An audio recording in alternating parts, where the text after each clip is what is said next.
Coucou tout le monde, j'espère que vous allez bien. On se retrouve dans un nouvel endroit, dans un petit fauteuil méditatif, pour un nouvel épisode de Sunday Mood.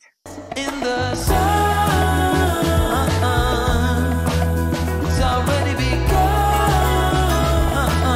Aujourd'hui, on va parler de voyage. Voyager seul, voyager après une rupture et dépasser la dépendance affective grâce au voyage. Donc, pourquoi ? Je suis actuellement à Bali en voyage et du coup j'ai eu envie de partager mon expérience à la fois de ce voyage-là mais aussi des autres voyages solo que j'ai pu faire parce que c'est pas le premier, je voyage en solo depuis que j'ai 17 ans. Mon premier voyage, en fait je suis partie à 17 ans aux États-Unis pendant un an dans une famille d'accueil et depuis j'ai fait énormément de voyages solo, je suis partie en Australie pendant 6 mois, je suis partie en Colombie aussi dans une famille plusieurs fois. J'ai fait un Erasmus à Barcelone. Bon, au-delà du fait que j'ai déménagé à Barcelone après. Et j'ai également voyagé en Amérique du Sud pendant 6 mois. Et avant ce voyage, mon voyage solo le plus récent, c'était déjà à Bali il y a 2 ans. Et c'est là où j'ai vraiment appris à m'aimer. Et c'est là où je me suis retrouvée. Et c'est pour ça que ce voyage, j'ai choisi de le faire à Bali parce que c'est un endroit qui a une place très chère dans mon cœur et ce voyage, il avait une intention claire, une intention forte. C'était de me retrouver, de me reconnecter à moi. Et je sais que Bali, c'est l'endroit absolument idéal pour faire ça. Donc me voilà. Et donc, je voudrais vous parler de mon expérience en solo, mon expérience présente et mon expérience également passée parce que chaque voyage a été une expérience différente pour moi. Et j'étais concentrée parce qu'il y a tous les bruits de la jungle. Ça a été à chaque fois une expérience différente pour moi, mais je voulais d'abord aborder un point, c'est que pour toutes les filles, je parle aux filles en particulier, évidemment, les garçons sont aussi concernés s'ils le veulent, mais c'est plus pour les filles. Pour moi, voyager en solo, ça veut pas dire partir en sac à dos, sans plan. Chacun fait comme il veut et chacun a sa façon de voyager, mais moi personnellement, c'est pas ma façon de voyager. J'ai énormément besoin de contrôle et de sécurité, et donc j'ai besoin de savoir à l'avance où je vais être, ce que je vais faire. Pour ma part, je dors pas dans des dortoirs et tout. En fait, ça me met hyper mal à l'aise. Cette fois-ci, j'avais envisagé de le faire, mais en fait, je peux pas. J'ai besoin d'avoir mon intimité, j'ai besoin d'avoir mes moments calmes. Et puis, enfin voilà, j'ai plus 20 ans, donc j'ai pas envie de dormir dans des dortoirs, tout simplement. Et en fait, ce voyage, je l'ai prévu très à l'avance pour justement avoir ce sentiment de sécurité, ce sens de contrôle, parce que malgré tout, quand tu voyages en solo, il y a plein de choses que tu contrôles pas. Donc déjà savoir où je vais être, quand je vais y être, c'est déjà une chose qui est hyper importante pour moi. Donc ce voyage, par exemple, j'avais réservé tous mes logements 1 mois et demi à l'avance. Et après, je savais ce que j'allais faire, mais j'avais pas encore réservé. Et là, en gros, jusqu'à la fin de mon séjour, je sais exactement tout ce que je vais faire. Bien sûr, je reste flexible. Si j'ai envie de changer, je peux. Donc voilà. Maintenant, je voudrais aborder le sujet du voyage après une rupture. Pour beaucoup, ça peut être vu comme une fuite, mais pour moi, c'est plus une renaissance. Après, tout dépend bien sûr la manière dont on l'aborde, mais la manière dont je l'aborde moi, c'est une renaissance. Évidemment, ça peut paraître magique, tout ce qu'on voit sur Instagram. On montre que les belles choses, les beaux paysages, les bons moments, etc. Mais quand on part en voyage, on fuit son quotidien, oui, mais on emmène aussi toutes ces blessures avec soi et on se retrouve face à soi-même. Il n'y a plus moyen justement de se cacher derrière une routine, derrière des amis. En fait, on se retrouve complètement face à soi-même et Vous savez, à chaque fois quand j'ai des frissons, j'ai des frissons. Et là, j'ai des frissons et en fait, pour moi, le voyage solo après une rupture, c'est pas une fuite, c'est une façon de se retrouver face à soi-même parce que finalement, quand on est dans le quotidien, pour moi, c'est un peu ça la fuite parce que on a notre petite routine, nos amis, nos distractions et on fait pas forcément face aux blessures. Alors que bah quand on se retrouve seul et que il y a plus rien de tout ça, c'est toi avec toi-même et tu peux fuir nulle part.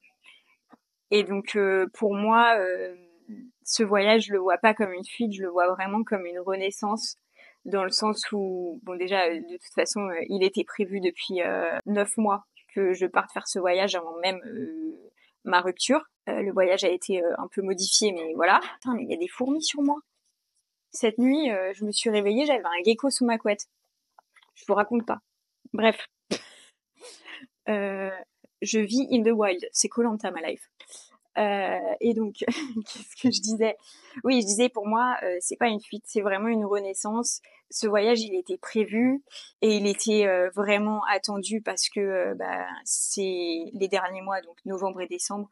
J'étais vraiment en mode self-destruction. Vous avez tous remarqué que j'ai perdu énormément de poids, donc je me nourrissais plus, je fumais énormément et pas que des clopes. Donc, enfin, voilà, genre, je vous fais pas un dessin, mais j'étais vraiment en mode autodestruction. Et ce voyage, il est vraiment tombé à pic. Et en fait, bah, les premières semaines, j'avais clairement prévu voilà, de faire cette transition. J'avais pris un bel hôtel et tout. Et c'était clairement pour faire cette transition tranquillement et j'ai bien fait parce que je pense que rien que bah m'alimenter de nouveau, retrouver un rythme, tout ça, ça a été les 10 premiers jours, c'était un peu, j'ai senti que mon corps il a eu du mal un peu à s'adapter à tout ça, plus le décalage horaire. Enfin voilà, je vous fais pas un dessin. Donc voilà. Du coup, le voyage solo après une rupture, c'est pas que Rainbows and Butterflies, c'est être confronté à soi-même et c'est pas forcément tout rose, en tout cas quand on n'y est pas préparé. Après, pour moi, c'était très important d'accepter le vide et non pas d'essayer de le combler, parce que finalement, dans une très très grande partie de mes voyages en solo, j'ai souvent essayé de combler ce vide. Ça peut être avec de la nourriture, des distractions, mais dans mon cas, c'était souvent avec des relations pansements. Et c'est vrai que c'est comme ça que je rencontrais des gens, mais est-ce que vraiment la solution, c'est de rencontrer des gens? Pour moi, je pense que le plus important, c'était de me retrouver face à moi-même et d'accepter cette solitude et d'accepter ce vide. Et donc là, c'est ce que je fais et c'est ce que j'ai appris à faire lors de mon dernier voyage à Bali il y a 2 ans. J'avais fait une retraite de 2 semaines et après j'avais pris une semaine que j'avais appelée la Self Love Week. Et cette semaine-là, en fait, elle était vraiment dédiée à faire des choses pour moi, me retrouver avec moi-même. Et j'avais vraiment adoré et c'est vraiment à ce moment-là où j'ai eu le déclic de j'aime passer du temps avec moi, je m'apprécie, je commence à voir ma valeur. Et donc bon, ça c'est un travail que j'ai commencé évidemment il y a 2 ans et là je me suis même pas posé la question. Pour moi c'était évident que il fallait que je me retrouve face à ce vide de nouveau. Et en vrai, enfin ça me baisse pas du tout. C'est même grave. Là ça fait presque un mois que je suis partie. J'ai honte. Genre j'ai rencontré presque personne. Je cherche à rencontrer personne. En fait, je me dis que si je dois rencontrer quelqu'un, l'univers va me le mettre sur ma route. Si c'est meant to be, eh ben ça arrivera. Vous le savez, c'est ma philosophie dans à peu près tout. Et donc quoi qu'il arrive, donc mais la première semaine, j'avais prévu d'être solo, de pas sortir de l'hôtel. C'est ce que j'ai fait. Ensuite, la deuxième semaine, c'était plus voilà, prendre soin de mon corps, bouger, un peu en mode genre retraite de yoga et tout. Mais encore une fois, j'étais dans ma petite bulle. Enfin voilà, je croisais des gens comme ça, mais à part le small talk, je parlais à personne. Et là, bah là, je fais mon volontariat, donc je parle aux volontaires, je les vois et tout. Mais enfin, je veux dire, je sors pas, j'ai pas des relations proches et très ouvertes avec les gens. Et bon bah voilà, je cherche pas nécessairement à en avoir et je suis hyper heureuse parce que j'ai pas besoin en fait de combler ce vide. Oui, au bout d'un moment ce sera sain et il faudra que je m'ouvre et c'est prévu. Enfin voilà, en mars je vais faire des choses avec plus de gens et je pense que ce sera c'est aussi le timing qui veut ça. Mais disons que cette solitude, je l'accepte complètement et je la vis super bien quoi. Et en fait, c'est tellement nouveau pour moi que je suis assez fière de moi. Et c'est drôle parce que vous savez, hein, je vois l'univers qui m'envoie des tests, des choses comme ça. C'est ma philosophie. Vous êtes d'accord avec ça ou pas? Mais en gros, dès que je suis arrivée ici, l'univers m'a envoyé des mecs sortis de nulle part qui sont genre super loin et qui voulaient genre me parler tous les jours et tout.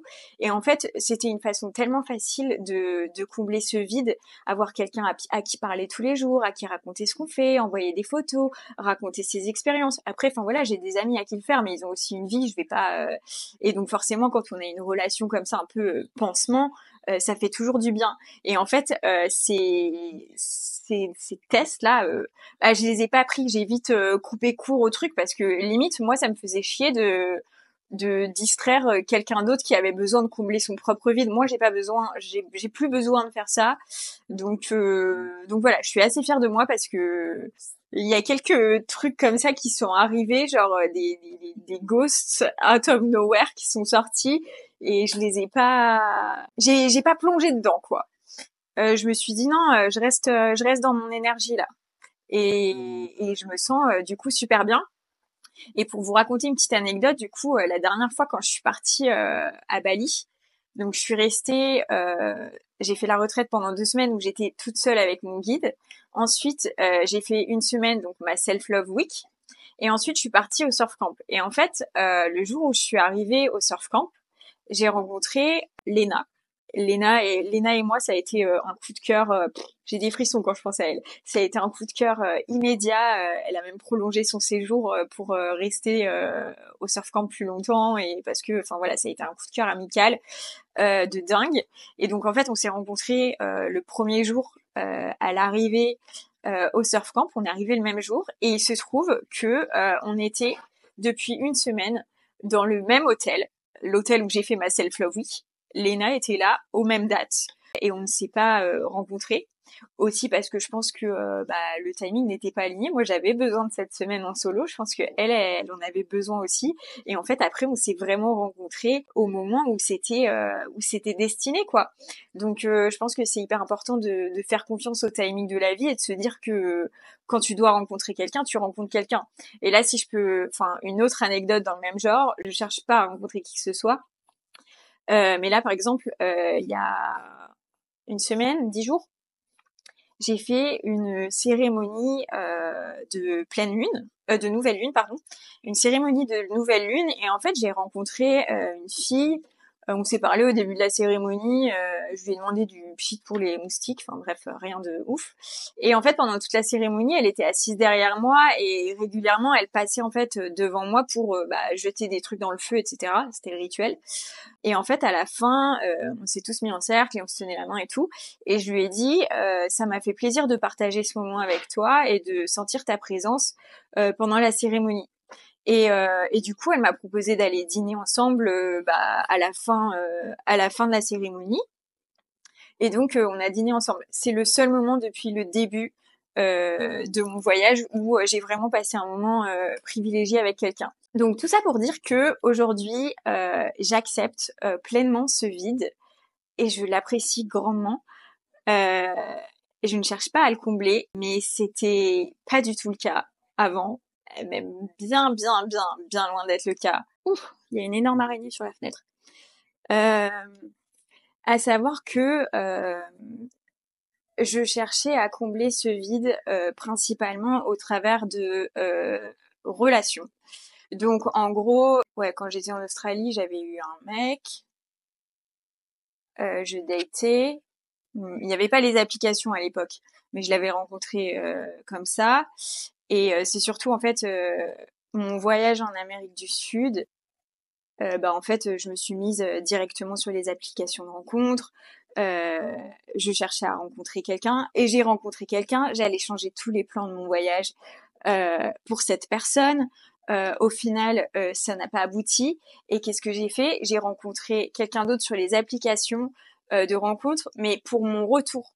Genre, je m'étais localisée en France et donc j'avais rencontré quelqu'un à qui je parlais tous les jours pendant mon voyage. Et en fait, on s'est mis ensemble à mon retour. Donc, on s'est parlé pendant 2 mois avant que je rentre. Et enfin, en fait, moi, je me dis, mais j'ai pas profité de mon voyage parce que finalement, j'étais pas là, j'étais là-bas, quoi. Et bon, bah, la première partie du voyage, j'avais un mec qui était local, mais c'était, enfin voilà, genre, mes plans de voyage dépendaient des relations que j'avais. Et en fait, j'arrivais pas à être face à moi-même. Et c'est pas ça, en fait. J'avais toujours un mec en tête. Au final, même quand je suis partie à Bali il y a 2 ans, je parlais avec un mec, pas tous les jours, mais voilà, j'avais un mec en tête, quoi. Enfin voilà, je cherchais à combler ce vide absolument. Et donc, au final, quand même si je parlais à ce mec-là la dernière fois quand j'étais à Bali, quand je suis arrivée dans cette fameuse Self-Love Week, je me suis posé la question, est-ce que je me mets sur les applications? Vraiment, genre pour moi, c'était très... ça me faisait peur de me retrouver vraiment face à moi-même. Et je n'ai pas téléchargé les applications. Je me suis retrouvée face à moi-même et ça a été le plus beau cadeau que je me suis fait, honnêtement. Du coup, on va transitionner tout doucement vers le voyage comme outil de guérison, personnelle pour tout type de blessure, mais le voyage en solo particulièrement comme outil de guérison pour la dépendance affective. Je pense que c'est majeur parce que bah se retrouver tout seul quand on a besoin des autres, c'est très difficile. Donc je sais que pour beaucoup c'est déjà se dire que tu vas partir seul, ça peut faire très très peur.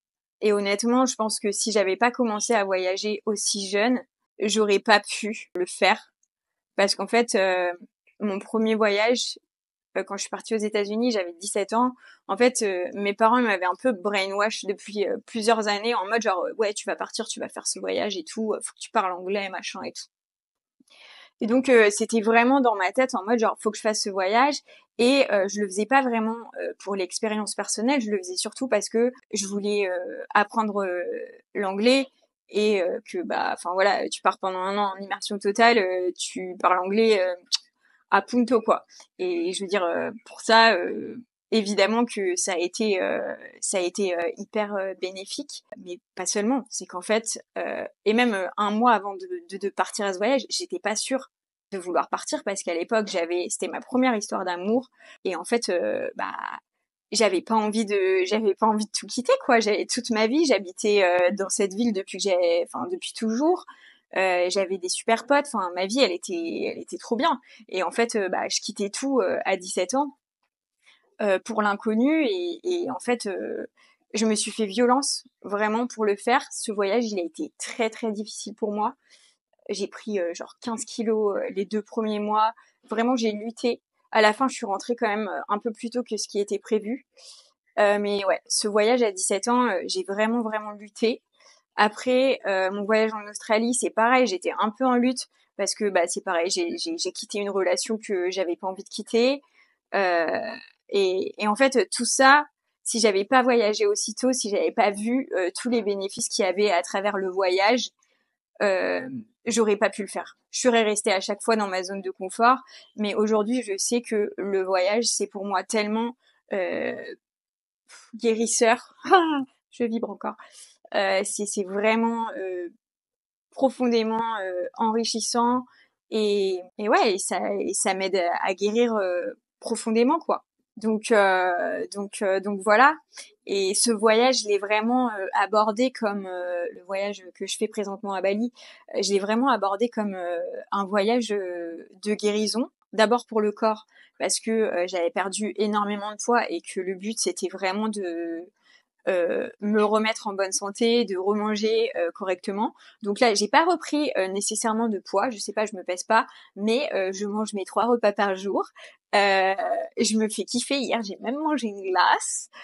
J'ai toujours été gourmande, hein, donc voilà. Mais ça y est, j'ai retrouvé l'appétit, donc c'est cool. La deuxième semaine, c'était vraiment dédié à sortir de ma zone de confort, le mouvement. J'ai passé beaucoup de temps à Yoga Barn, donc j'ai fait des cours de yoga, de l'ecstatic dance. C'était vraiment voilà, bouger mon corps et essayer des nouvelles choses.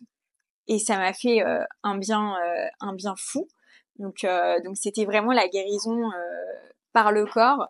Et évidemment, je continue là-dessus, mais disons que voilà. Et donc, il y a la guérison par le corps, mais pour moi, il y a aussi la guérison par l'esprit, à savoir se retrouver face à soi-même, face à ses blessures. Parce qu'en fait, quand on est en voyage, on se retrouve dans plein de situations inconfortables qui sont nouvelles et qui peuvent mettre en lumière des choses que qu'on connaît pas forcément sur nous-mêmes ou des choses qu'on sait, mais voilà, ça les exacerbe un petit peu.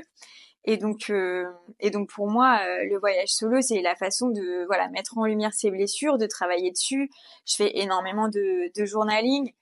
Je ralentis en fait, donc il n'y a pas toutes les préoccupations, les problèmes de la routine et du quotidien. Et donc du coup, ça me permet vraiment de pouvoir travailler sur tout ce que je dois travailler quoi. Et donc j'écris énormément, je marche, je médite, enfin voilà. C'est très enrichissant. Et le dernier aspect pour moi de la guérison, enfin non, il y en a deux, mais le corps, esprit et le dernier pour moi c'est l'âme. Et en fait, pour moi, la guérison de l'âme, Bali, c'est l'endroit absolument parfait pour ça, parce que c'est une île qui est extrêmement chargée en énergie. C'est très très spirituel, donc si vous me suivez un peu, vous avez vu que j'ai vu plusieurs guérisseurs, j'ai vu un grand prêtre qui a lu mes paumes de main, et le plus récemment, j'ai vu une médium, et là, ça a été une expérience, mais oh là là, une expérience. J'ai jamais vécu un truc comme ça. Et je m'attendais pas à ça. En fait, moi, je pensais que j'allais voir une médium et que elle allait juste me transmettre les messages de mes ancêtres. Mais non, pas du tout. Elle a fait une incorporation. Donc en fait, mon ancêtre, donc là, en l'occurrence, c'était ma grand-tante, s'est mise dans son corps. Et donc en fait, c'est comme si j'avais parlé à ma grande-tante en présentiel. Donc je vais partager mon expérience très prochainement en fait sur Instagram, un truc assez complet. Et j'ai une vidéo du truc. Enfin, c'était wow. Et j'avoue que j'ai mis plusieurs jours à m'en remettre, bien 2-3 jours. Hein. Au début, j'ai beaucoup pleuré et après j'ai eu énormément mal à l'estomac. J'avais l'impression que j'avais genre plein de blocages. Il fallait que je libère les énergies et en fait ça m'a fait un bien de dingue. Et en fait, enfin voilà, pour moi, la guérison de l'âme et la spiritualité, euh, c'est euh, c'est un outil absolument majeur dans la guérison parce qu'en fait, moi, via ma spiritualité, ça me permet d'avoir la foi en fait. Ça me permet d'avoir la foi en l'avenir, ça me permet de savoir que je suis protégée, ça me permet de... Mais quand je parle de ça, en fait, j'ai envie de chialer. C'est ouf. Ça me permet vraiment ça me redonne espoir en fait en la vie et je sais que tout ce que je traverse actuellement c'est pas que du mauvais en fait. C'est tout ça, ça va ouvrir la porte à quelque chose de beau et je dois passer par là et en fait quel meilleur endroit que Bali pour se reconnecter à ses énergies et à sa spiritualité. J'ai des frissons de haut en bas de mon corps à l'heure actuelle. Euh, donc euh, donc voilà. Et le dernier aspect pour moi, en fait, de la guérison, c'est la créativité. C'est qu'en fait, quand je voyage, ça me reconnecte à ma créativité de dingue. De toute façon, vous l'avez vu ces derniers temps. Oui, je m'étais remise à poster sur les réseaux, mais enfin, je sais pas, c'était assez basique, on va dire. Et en fait, le fait d'être ici, d'être dans des paysages qui sont absolument magnifiques. Bon, évidemment, j'avoue qu'avoir mes cheveux comme ça me donne encore plus envie de créer aussi. Euh, mais enfin ça me donne plein d'idées surtout. Et puis finalement en fait j'utilise l'art, la créativité comme un outil vraiment de guérison. C'est que bah les messages que je vous partage, c'est aussi les choses que je vis moi, et c'est comment j'aborde les choses. Et en fait en créant du contenu pour vous, en fait je crée du contenu pour moi-même, je m'envoie des messages à moi-même. Et en fait, je le fais de manière créative. Je fais des jolies vidéos, des montages cool avec des petites, des voix off, des trucs comme ça. Et en fait, bah moi, je m'éclate à faire ça. Donc forcément, ça me guérit. Et en plus, ça redirige mon énergie vers moi-même. Et ça me permet de la partager avec les autres. Donc, enfin, en fait, c'est tout bénef, quoi. Donc voilà. Pour le coup, la créativité, elle peut venir sous plein de formes. Moi, principalement, j'utilise les réseaux sociaux, mais j'aime bien colorier, j'adore écrire. Écrire, c'est à la fois la guérison de mon esprit, mais c'est aussi une façon en fait créative de le faire. Ça peut être la danse, le chant, ça peut être, je sais pas, il y a plein de façons d'être créatif. Bah aussi la façon dont on s'habille. Je veux dire, avoir des cheveux roses, c'est une manière pour moi de laisser parler ma créativité et mon authenticité. Donc voilà. Et voilà, que dire de plus? Pas grand-chose. Je voudrais tout de même préciser que malgré tout, oui, le voyage, ça aide à guérir, mais c'est pas linéaire. Je veux dire, là maintenant, la plupart des jours, je me sens bien, mais il y a aussi des jours où ça va pas. Et en fait, c'est complètement ok. Il y a des jours où je reste dans mon lit et j'ai envie de pleurer, et ben je pleure. C'est pour ça d'ailleurs que j'aime pas être dans des dortoirs, parce que si j'ai envie de chialer, j'ai envie de chialer, j'ai pas envie qu'il y ait des gens à côté de moi. Donc voilà, donc c'est aussi ok, et ça fait aussi partie du voyage en solo, de vivre et d'accueillir ses émotions telles qu'elles sont, de les regarder en face, et c'est juste ok quoi. Et le voyage solo, la guérison, c'est pas que ce qu'on voit sur Instagram.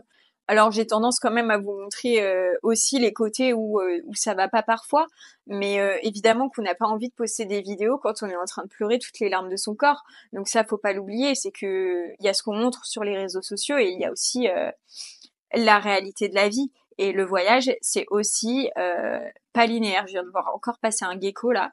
Je me demande si c'est celui qui a dormi avec moi cette nuit. Putain, c'était horrible. En fait, j'avais un truc qui me chatouillait la jambe. Et à un moment, je soulève ma couverture et je vois un truc qui fuit. Je fais, oh non. J'ai flippé de ouf. Bon, après, c'est qu'un gecko, donc ça va. Ça aurait été une araignée comme ça, j'aurais flippé. Pourtant, j'ai une moustiquaire, quoi. Bon, bref. On va conclure sur une petite ouverture. Pourquoi il faut oser partir seul après une rupture ou pas, hein. Je pense que quoi qu'il arrive, partir en solo au moins une fois dans sa vie, c'est hyper enrichissant. Et je sais que ça peut faire peur, mais c'est une manière de se prouver à soi-même que qu'on peut s'offrir soi-même la sécurité, qu'on peut s'offrir soi-même tout ce qu'on cherche d'habitude à l'extérieur. Et c'est une façon de sortir de sa zone de confort, de changer de perspective, parce que parfois, changer d'environnement, changer de perspective, ça permet aussi de remettre les pendules à l'heure, et de réfléchir à ce qu'on veut réellement. Donc voilà, je pousse quiconque à partir voyager en solo. Et si c'est quelque chose qui vous fait peur, je vous invite à commencer petit. Soit commencer par juste faire des solo dates, aller au ciné toute seule, aller au resto toute seule, aller au parc avec un livre toute seule, ou alors voilà, après faire évoluer la chose petit à petit avec un peut-être un voyage sur une journée, un week-end, pas loin d'abord, et puis après partir le niveau suivant, vraiment partir loin, et partir longtemps si vous en avez la possibilité. Pour moi, en fait, partir genre 2 semaines, c'est des vacances. C'est pas vraiment en 2 semaines, on n'a pas vraiment le temps de se retrouver face à soi-même. Je pense qu'il faut minimum un mois euh, pour vraiment ressentir les bénéfices d'un voyage en solo. Mais après, c'est mon avis, et c'est vrai que j'ai l'habitude de voyager loin et sur des longues périodes. La plupart de mes voyages, ils faisaient 6 mois en moyenne. Donc forcément, en 6 mois, t'as le temps de ressentir les choses. On va finir sur un petit mantra. Tu ne te trouveras jamais là où tu t'es perdu. Répète ça une fois, tu te trouveras jamais là où tu t'es perdu. Donc, pars, voyage et surtout, ouvre ton cœur. Donc, merci d'avoir écouté cet épisode de Sunday Mood et on se retrouve très vite pour un prochain épisode.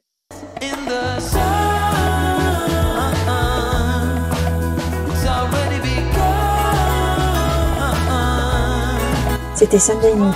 Si tu as aimé cet épisode, n'hésite pas à le partager ou à me laisser un petit mot.